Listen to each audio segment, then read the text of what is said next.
देखु अखिल भारतीय विद्यार्थी परिषद विश्वर सर्वबृहत अणराजनैतिक छात्र संगठन जो कैंपस रे भौणी मानक सह अन्याय होउची सेठी अखिल भारतीय विद्यार्थी परिषद प्रतिटी भौणी सहित छिड़ा होइची सेड़ा एफएम ऑटोनोमस कॉलेज हो बा गत कालीर विषय गंगाधर मेहर यूनिवर्सिटी छात्री विषय हो ए विषय आसिला परे गत काली एबीवीपी आंदोलन और दाबी परे परे संबलपुर पुलिस संपृक्त अध्यापक गोपीकांत सुना को तुरंत अरेस्ट करिकी कोर्ट चालान करिसंती एवं जेएमयू प्रशासन से संपृक्त अध्यापक को निलंबित करिसंती। मु वर्तमान प्रश्न पचारुछि जे जो भौणी सहित अन्याय होउछि से परी ममिता बेबिना कुंदुली आठु आरंभ करी सस्मिता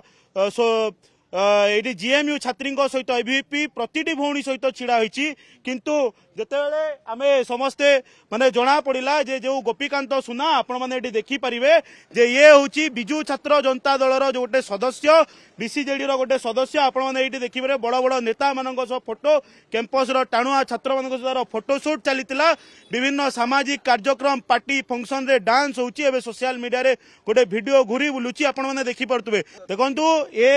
होउजंती बीसीजेडी रो छात्र नेता अनुज छत्रिया एडी आपण माने संजीत महांती चुमन प्रधान ये भाया जो छात्र नेता माने जोटी बीसीजेडी रो जो माने माने मिछ कथा कहीकि बड़ बड़ आरोप प्रत्यारोप करुतिले एबे से जवाब दे पारिबे कि एई विषय रे जो तांको सहित जोड़ीथुवा बीसीजेडी रो गोटे सदस्य गोपीकांत सुना जो ये भाया कांड करिछि ता जवाब दे पारिबे कि एबीपी प्रश्न पचारुछि जे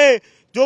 अरुण साहू जो कांडरे थिले अरुण साहू को जेल पठेले कि कैप्टेन दिव्य शंकर मिश्र को बीजेडी वाला जेल पठेले कि अखिल भारतीय विद्यार्थी परिषद परी ममिता बेबिना सबू प्रतिटी भौणी सहित छिड़ा होई अछि आज मध्य छिड़ा होई अछि हमर आंदोलन पई आज जेएमयू छात्री को माने तार न्याय प्रक्रिया आरंभ होईछि एबीपी स्ट्रांगली दाबी करूछि जे ए जो माने ए जो विषय को फास्ट ट्रैक मोड रे आरो न्याय करा जाओ एवं भौणी को दोषी को माने कठोर रु कठोर दंड दिया जाओ एवं मु कहिबाकू चाहिबी जे उच्च शिक्षा विभाग एवं उच्च शिक्षा मंत्री जेएमयू छात्री विषय रे माने त्वरान्वित भाव में एक्शन मोड को आसी जो माने संपृक्त अध्यापक को गिरफ हैला एथि पई उच्च शिक्षा विभाग को बहुत बहुत धन्यवाद।